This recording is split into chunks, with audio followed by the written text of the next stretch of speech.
സുപ്രധാനമായി നിയമസഭാ തെരഞ്ഞെടുപ്പിൽ BJP നടത്തിയ മുന്നേറ്റം കേരള രാഷ്ട്രീയത്തിൽ വരാൻ പോകുന്ന മാറ്റത്തിന്റെ ദിശാസൂചികയാണ്. 6.5 പതിറ്റാണ്ടായി തുടരുന്ന മുന്നണി രാഷ്ട്രീയത്തിനപ്പുറത്തേക്ക് മൂന്നാമതൊരു ബദൽ കരുത്താർജിക്കുമെന്ന വ്യക്തമായ സന്ദേശം. കേവലം 3 സീറ്റിൽ നിന്ന് ഭരണം പിടിച്ച പശ്ചിമബംഗാൾ മാതൃക BJP ഇനി ആവർത്തിക്കുക ഇങ്ങ് ദക്ഷിണ ഭാരതത്തിലെ കേരളത്തിലാകും. കേരളത്തിന്റെ രാഷ്ട്രീയ ഭൂപടം തിരുത്തുന്നതാണ് തെരഞ്ഞെടുപ്പ് ഫലം. 6.5 പതിറ്റാണ്ടായി തുടരുന്ന രാഷ്ട്രീയ സമവാക്യങ്ങൾ മാറുകയാണ്. കേരളത്തിൽ BJP വിജയിക്കില്ലെന്ന സംഘടിതമായ പ്രചരണത്തിനും ക്രോസ് വോട്ടിങ്ങിനെയും അതിജീവിച്ച് 3 തങ്കത്താമര വിരിഞ്ഞു.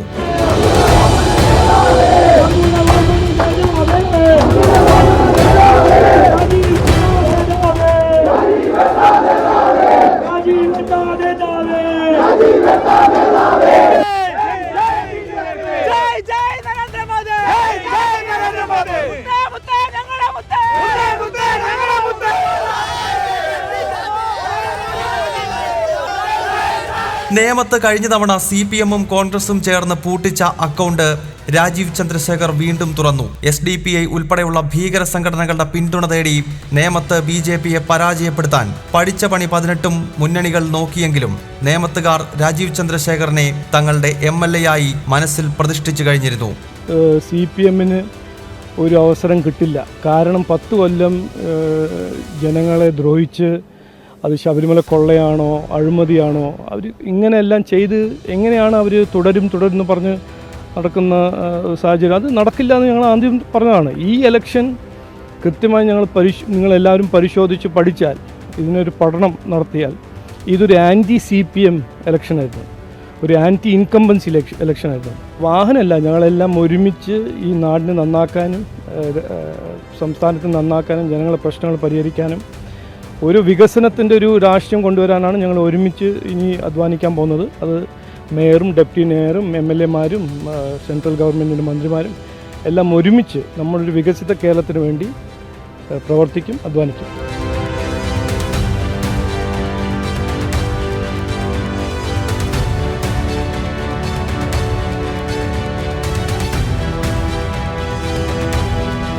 കഴക്കൂട്ടത്ത് V. മുരളീധരൻ നടത്തിയത് ചരിത്ര വിജയമാണ്. ഇടതു കോട്ടകളിൽ ഉൾപ്പെടെ വിള്ളൽ വീഴ്ത്തിയായിരുന്നു VM-ന്റെ നിയമസഭയിലേക്കുള്ള മുന്നേറ്റം. നരേന്ദ്രമോദി മന്ത്രിസഭയിൽ കേരളത്തിന്റെ അംബാസിഡറായി പ്രവർത്തിച്ച V. മുരളീധരന്റെ നിയമസഭയിലെ സാന്നിധ്യം NDA-യുടെ കരുത്ത് ഇരട്ടിയാക്കും. കേരളത്തിൽ ഈ പ്രസ്ഥാനത്തിൻ്റെ വളർച്ചയ്ക്ക് വേണ്ടിയിട്ട് രക്തവും വിയർപ്പും ചിന്തിയ 10,000-കണക്കിന് പ്രവർത്തകർക്ക് മുന്നിൽ ഞാൻ ഈ വിജയം സമർപ്പിക്കുകയാണ്.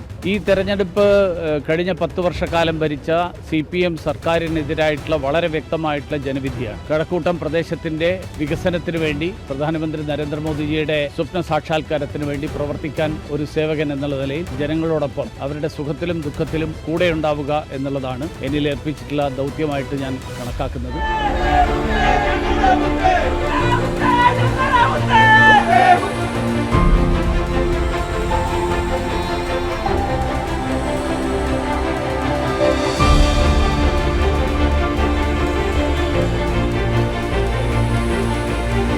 ആദ്യം താമര വിരിഞ്ഞത് ചാത്തന്നൂരാണ്. പരമ്പരാഗത ഇടതുകോട്ടയായ കൊല്ലം ജില്ലയിൽ BJP നേടിയ ഈ ഐതിഹാസിക വിജയം സംസ്ഥാനത്ത് വരാൻ പോകുന്ന വലിയ മാറ്റത്തിന്റെ സൂചനയാണ്. ചാത്തന്നൂർ എല്ലാ ജനവിഭാഗങ്ങളും മത സാമുദായിക ചിന്തകൾക്കതീതമായി BJP-ക്ക് നൽകിയ NDA-ക്ക് നൽകിയ പിന്തുണയുണ്ട്. ആ പിന്തുണയാണ് എല്ലാ പ്രതിസന്ധികളെയും 2 മുന്നണികളെയും ഒത്തുതീർപ്പ് രാഷ്ട്രീയത്തെയും മറികടന്നുകൊണ്ട് വിജയിക്കാൻ അവസരമുണ്ടാക്കി തന്നത്. ജനം ഒരു ഡീലിനും തയ്യാറല്ല. ഇത്തവണ താമര വിരിയിക്കുന്ന മണ്ഡലമായി ചാത്തന്നൂരിനെ മാറ്റണമെന്ന് ചിന്തിച്ചു. അതനുസരിച്ച് വോട്ട് ചെയ്തു. സംഘവും പാർട്ടിയും പരിവാർ പ്രസ്ഥാനങ്ങളും ഒരുമിച്ച് നിന്ന് നേതൃത്വം കൊടുത്ത ഒരു തെരഞ്ഞെടുപ്പിനാണ് ചാത്തന്നൂർ സാക്ഷ്യം വഹിച്ചത്.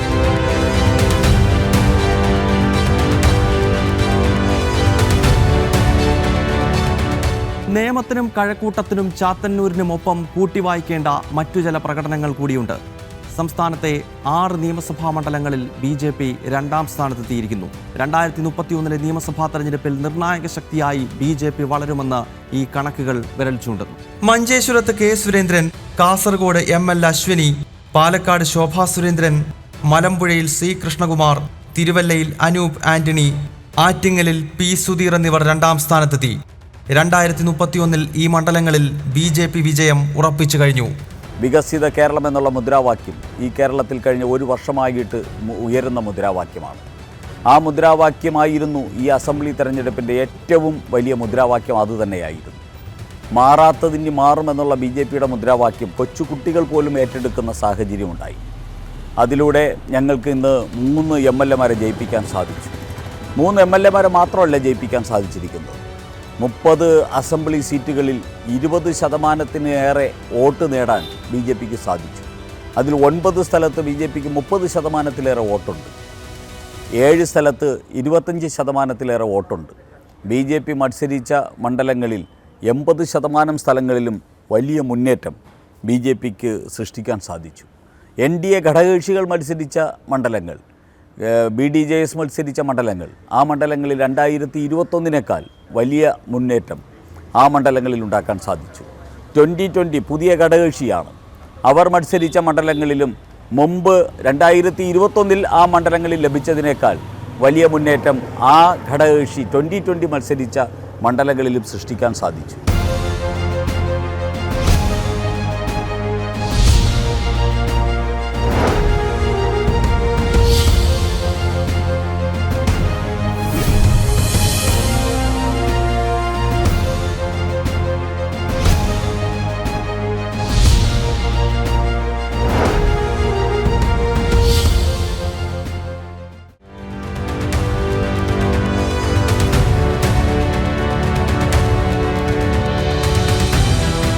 കഴിഞ്ഞ തവണ 113 സീറ്റിൽ ജനവിധി തേടിയ BJP ഇക്കുറി 98 സീറ്റിലാണ് മത്സരിച്ചത്.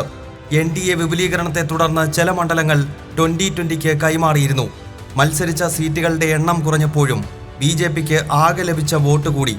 24,66,178 വോട്ടാണ് പാർട്ടി പിടിച്ചത്.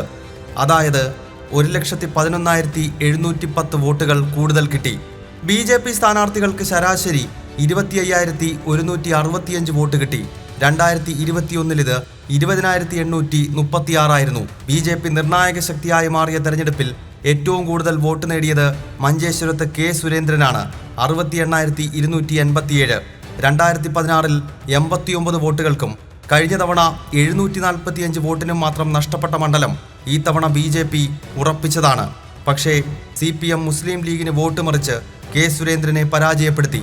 മഞ്ചേശ്വരത്ത് 40,000 വോട്ടുള്ള CPM-ന് ഇക്കുറി കിട്ടിയത് 21,214 വോട്ടാണ്. ബാക്കി വോട്ടുകൾ എവിടെ പോയി എന്നതിൽ CPM ഒരക്ഷരം മിണ്ടുന്നില്ല. കാസർഗോഡും പാലക്കാട്ടും മലമ്പുഴയിലുമെല്ലാം NDAയെ പരാജയപ്പെടുത്താൻ ഇന്ത്യ സഖ്യം പ്രവർത്തിച്ചു.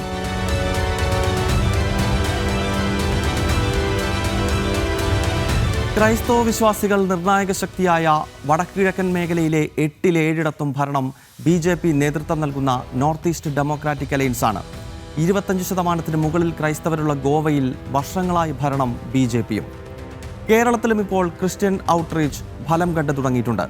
തിരുവല്ലയിൽ അനൂപ് ആന്റണി നടത്തിയ തിളക്കമാർന്ന പ്രകടനവും പാലയിൽ ഷോൺ ജോർജും പൂഞ്ഞാറിൽ PC ജോർജും നേടിയ വോട്ടുകൾ ക്രിസ്ത്യൻ ഔട്ട്റീച്ചിന്റെ പ്രതിഫലനമാണ്.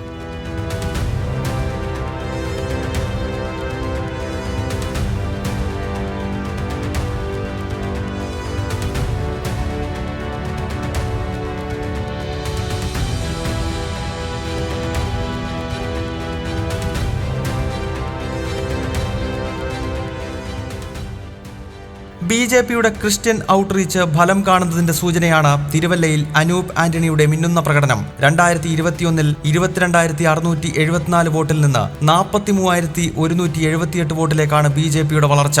2006 മുതൽ സിറ്റിംഗ് MLA ആയിരുന്ന മാത്യു ടി തോമസിനെ 3-ാം സ്ഥാനത്തേക്ക് പിന്തള്ളി. പാലയിൽ ചരിത്രത്തിലെ ഏറ്റവും മികച്ച പ്രകടനമാണ് NDA കാഴ്ചവെച്ചത്.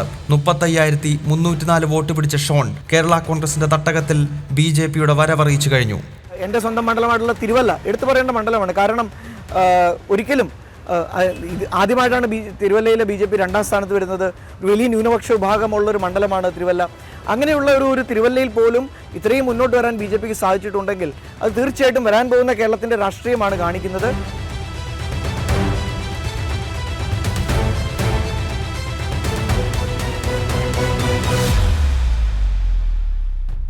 കോഴിക്കോട് നോർത്തിൽ നവ്യ ഹരിദാസ് നേടിയ 39,899 വോട്ടും സൗത്തിൽ ടി റനീഷ് പിടിച്ച 32,465 വോട്ടും നഗരമേഖലകളിൽ BJP സാന്നിധ്യമുറപ്പിക്കുന്നതിന്റെ സൂചനയാണ്. എറണാകുളം നിയമസഭാ മണ്ഡലത്തിലെ 51 ബൂത്തുകളിൽ NDA സ്ഥാനാർത്ഥി PR ശിവശങ്കർ CPM-നെ മറികടന്ന് രണ്ടാമതെത്തി. 10 ബൂത്തുകളിൽ ഒന്നാമതും. കോർപ്പറേഷൻ പിടിച്ച് BJP തിരുവനന്തപുരത്തെ ഏറ്റവും ശക്തിയുള്ള പാർട്ടിയായി ഇതിനകം മാറിക്കഴിഞ്ഞിരിക്കുന്നു. ഇതിന് പിന്നാലെയാണ് കോഴിക്കോട്, കൊച്ചി നഗരങ്ങളിലും പാർട്ടി കരുത്ത് തെളിയിച്ചത്. കോഴിക്കോട് നോർത്തിൽ അതിശക്തമായിട്ട് BJP ഇപ്പോൾ മുൻപോട്ട് പോയിരിക്കുകയാണ്. NDAക്ക് ഈ തിരഞ്ഞെടുപ്പിൽ കൈവരിക്കാൻ സാധിച്ചിരിക്കുന്ന 39,899 വോട്ട് എന്നുള്ളതാണ്. അപ്പോൾ 40,000 വോട്ടിനോട് അടുത്തിരിക്കുകയാണ് നോർത്ത് മണ്ഡലത്തിൽ. 30,000-ൽ നിന്ന് 40,000-ലേക്കുള്ള ഒരു അകലം എന്ന് പറയുന്നത് ഒരു 9,000 വോട്ടുകൾ ഈ തവണ NDAക്ക് കൂടുതൽ പിടിക്കാൻ സാധിച്ചിട്ടുണ്ട്. കോഴിക്കോട് മൊത്തത്തിൽ തീർച്ചയായിട്ടും രാഷ്ട്രീയ അന്തരീക്ഷം BJPക്ക് അനുകൂലമായിട്ടാണ് വന്നിരിക്കുന്നത്. കോഴിക്കോട് നോർത്ത്, അതോടൊപ്പം തന്നെ കോഴിക്കോട് സൗത്തും എടുത്ത് പറയേണ്ട ഒരു മണ്ഡലം തന്നെയാണ്. 7,000 വോട്ടുകളാണ് അവിടെ ശ്രീ റിനീഷ് കൂടുതലായിട്ട് ആർജിച്ചെടുത്തിട്ടുള്ളത്. അതുപോലെ തന്നെ കുന്നമംഗലം ഭാഗത്തെടുത്ത് നോക്കുമ്പോഴും 7,000-ഓളം വോട്ടിൻ്റെ വർധനവ് BJPക്ക് ഉണ്ടായിട്ടുണ്ട്. ബേപ്പൂരിലും ചെറുതാണെങ്കിലും വോട്ട് വർദ്ധിച്ചിരിക്കുന്ന ഒരു സാഹചര്യം തന്നെയാണ്. അങ്ങനെ നോക്കുമ്പോൾ കോഴിക്കോട് സിറ്റി മൊത്തത്തിലെടുത്ത് നോക്കുമ്പോൾ തീർച്ചയായിട്ടും NDAക്ക് വളരെ കരുത്തോടുകൂടെ മുന്നോട്ട് പോകാൻ ഉള്ള എല്ലാ അന്തരീക്ഷവും, എല്ലാ പ്രതികൂല സാഹചര്യങ്ങൾ ഉണ്ടായിരുന്നിട്ടും നേടിയെടുക്കാൻ സാധിച്ചു എന്നുള്ളത് തീർച്ചയായിട്ടും അഭിമാനകരമായിട്ടുള്ള നേട്ടം തന്നെയാണ്.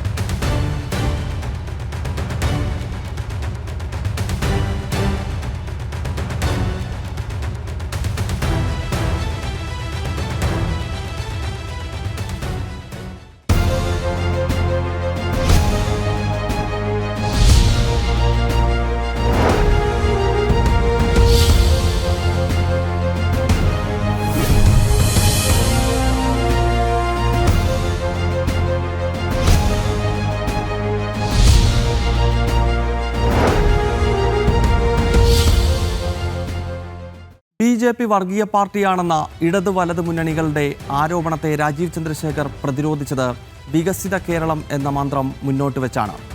കേന്ദ്ര പദ്ധതികളുടെ നടത്തിപ്പുകാരായി ലക്ഷക്കണക്കിന് ഭവനങ്ങളിലേക്കെത്തിയ BJPയുടെ സാധാരണ പ്രവർത്തകർ മുന്നോട്ട് വെച്ച ആശയവും വികസിത കേരളമായിരുന്നു.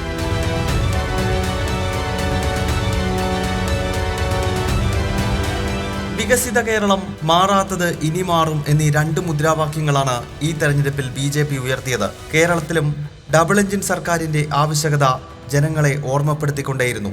PDP, ജമാഅത്തെ ഇസ്ലാമി, SDPI തുടങ്ങിയ ഭീകരശക്തികളുമായി ബാന്ധവമുണ്ടാക്കിയ ഇരു മുന്നണികളും പരസ്പരം ആരോപണങ്ങൾ ഉന്നയിച്ചപ്പോൾ വികസനം ഈ തെരഞ്ഞെടുപ്പിൽ ചർച്ച ചെയ്ത ഏക മുന്നണി NDA മാത്രമായിരുന്നു.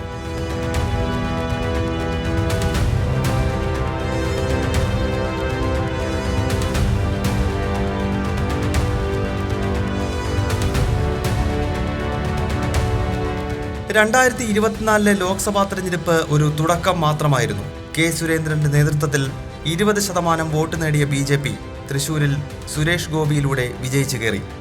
11 നിയമസഭാ മണ്ഡലങ്ങളിൽ ഒന്നാമതെത്തിയ പാർട്ടി 9 രണ്ടാം സ്ഥാനത്ത് വന്നു. തദ്ദേശ തെരഞ്ഞെടുപ്പിലാകട്ടെ ചരിത്രത്തിലെ ഏറ്റവും മികച്ച പ്രകടനവും.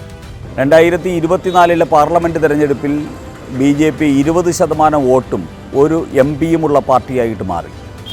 അതിനുശേഷം 2025 തെരഞ്ഞെടുപ്പ് ഒരു വലിയ ലക്ഷ്യം മുന്നോട്ട് വച്ചു. ആ ലക്ഷ്യം ഒരു പരിധിവരെ BJPക്ക് നേടിയെടുക്കാൻ സാധിച്ചു. തിരുവനന്തപുരം നഗരസഭ, തലസ്ഥാന നഗരം BJPക്ക് വിജയിപ്പിച്ച് ഒരു മേയറെ സൃഷ്ടിക്കാൻ സാധിച്ചു. 2 മുനിസിപ്പാലിറ്റികളിൽ BJPക്ക് ചെയർമാൻമാരുണ്ടായി. അതോടൊപ്പം തന്നെ 2000-ൽ പരം വരുന്ന ജനപ്രതിനിധികൾ താമര ചിഹ്നത്തിൽ ജയിക്കുന്ന സാഹചര്യമുണ്ടായി. നിരവധി പഞ്ചായത്തുകൾ BJPയുടെ ഭരണത്തിന് കീഴിൽ വന്നു. ആ രീതിയിൽ തദ്ദേശ തെരഞ്ഞെടുപ്പിൽ BJP വിജയിക്കാൻ പോകുന്ന പാർട്ടിയാണ്, അധികാരം പിടിക്കാൻ പറ്റിയ പാർട്ടിയാണ് എന്ന ഒരു അന്തരീക്ഷം സൃഷ്ടിക്കുന്നതിൽ വലിയൊരു വിജയം ഞങ്ങൾക്ക് നേടിയെടുക്കാൻ സാധിച്ചു. വരുന്ന 5 വർഷം BJPയെ സംബന്ധിച്ച് കേരളത്തിൽ അതിനിർണായകമാണ്. ത്രിപുരയ്ക്കും ബംഗാളിനും സമാനമായി CPM ഏതാണ്ട് പൂർണ്ണമായി ക്ഷയിക്കുകയാണ്. UDF ഭരണത്തിൽ മുസ്ലിം ലീഗും ജമാഅത്തെ ഇസ്ലാമിയുമൊക്കെ പിടിമുറുക്കുമെന്ന് ഉറപ്പ്. ഈ പശ്ചാത്തലത്തിൽ മൂന്നാം മുന്നണിക്കായുള്ള അവസരത്തെ കൃത്യമായി ഉപയോഗിക്കാനാകും BJP ശ്രമിക്കുക.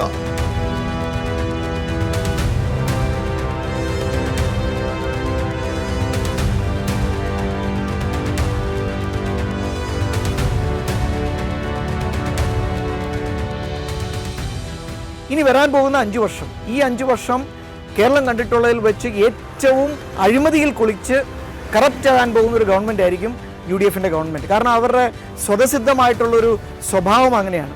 അതോടൊപ്പം തന്നെ പൂർണ്ണമായും ജമാഅത്ത് ഇസ്ലാമിയുടെയും മുസ്ലിം ലീഗിൻ്റെയും പിടിയിൽ കഴിയുന്ന ഒരു UDF ഗവൺമെൻറ് ആയിരിക്കും അടുത്ത 5 വർഷം.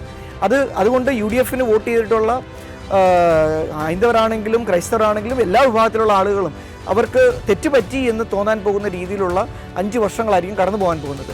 അപ്പോൾ സ്വാഭാവികമായിട്ടും വരുന്ന നിയമസഭയിൽ 30-ന് തുല്യമുള്ള പവറുള്ള 3 MLA-മാരെ BJP കൊടുക്കാൻ സാധിച്ചതുകൊണ്ട് യഥാർത്ഥ പ്രതിപക്ഷമായി ഈ 5 വർഷം കൊണ്ട് BJP മാറും.